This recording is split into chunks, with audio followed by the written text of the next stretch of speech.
നമസ്കാരം. എന്തായാലും നല്ലൊരു ഡാൻസ് ഒക്കെ കളിഞ്ഞ് അതിൻ്റെ ഒരു ഹാങ് ഓവറിലിരിക്കുകയാണ്. അതിൻ്റെ ഇടയിലാണ് ഞാൻ സ്പീച്ച് ചെയ്യാൻ പോകുന്നത്.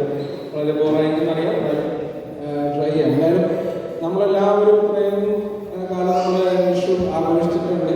വിഷു എന്ന് പറയുമ്പോൾ നമ്മുടെ മനസ്സിലേക്ക് ആദ്യം വരുന്നത് കണിക്കൊന്നയും മറ്റു കാര്യങ്ങളൊക്കെയാണ്. പിന്നെ വരുന്നത് കമ്പിത്തിരി, മത്താപ്പ്, പടക്കം, അതുപോലുള്ള കാര്യങ്ങളാണ്. അല്ലാതെ ഇതിൻ്റെ മുന്നിൽ എന്തെങ്കിലും ഒരു ഐതിഹ്യം ഉണ്ടോ ഇല്ല എന്നുള്ളത് നമ്മൾ കാര്യമാക്കാറില്ല. സത്യം പറഞ്ഞാൽ വ്യക്തമായ ഐതിഹ്യം വിഷുവിന് ഇല്ല എന്ന് തന്നെയാണ് നമുക്ക് പറയേണ്ടത്. കാരണം വിഷു കേരളത്തിൻ്റെ ഒരു കാർഷികോത്സവമായിട്ടാണ് കണക്കാക്കുന്നത്. അത് ധാന്യങ്ങളുടെ കാർഷികോത്സവമാണ് ഓണം.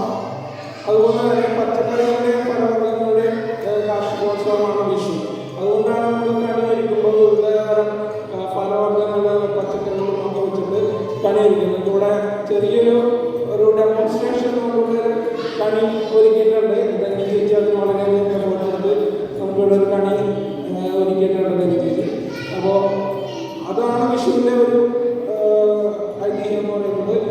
പിന്നെ പറയുന്നത് സൂര്യൻ ദക്ഷിണായനത്തിൽ നിന്നും ഉത്തരായണത്തിൽ നിന്നും ദക്ഷിണായനത്തിലേക്ക് പോകുന്ന ആ ഒരു സമയത്ത് ആ ഭൂമധ്യരേഖയിൽ വരുമ്പോൾ കറക്റ്റായിട്ട് ദിവസവും രാത്രിയും ദിനരാത്രികൾ ഒരേപോലെ ഒരേ തുല്യമായി വരുന്നതിനെയാണ് വിഷു എന്ന് പറയുന്നതും.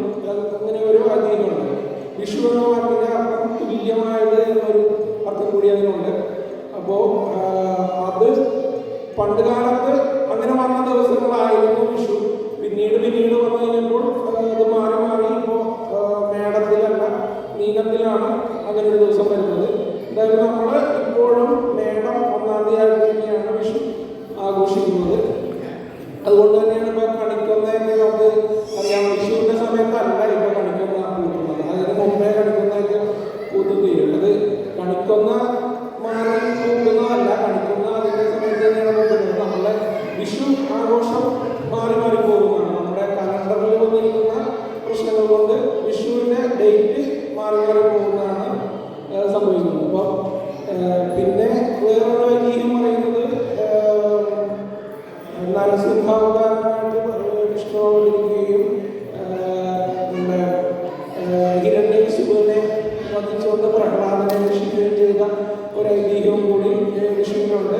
അങ്ങനെ ഒരുപാട് ചെറിയ ഐതിഹ്യങ്ങൾ പറയുന്നുണ്ടെങ്കിലും പ്രധാനമായും നമ്മൾ വിഷു ആഘോഷിക്കുന്നത് ഒരു കാർഷികോത്സവമായി തന്നെയാണ്. പച്ചക്കറിയുടെയും പഴവർഗ്ഗങ്ങളുടെയും വിളവെടുപ്പുമായി ബന്ധപ്പെട്ട ഒരു കാർഷിക ആഘോഷമായിട്ടാണ് നമ്മൾ വിഷു ആഘോഷിക്കുന്നത്.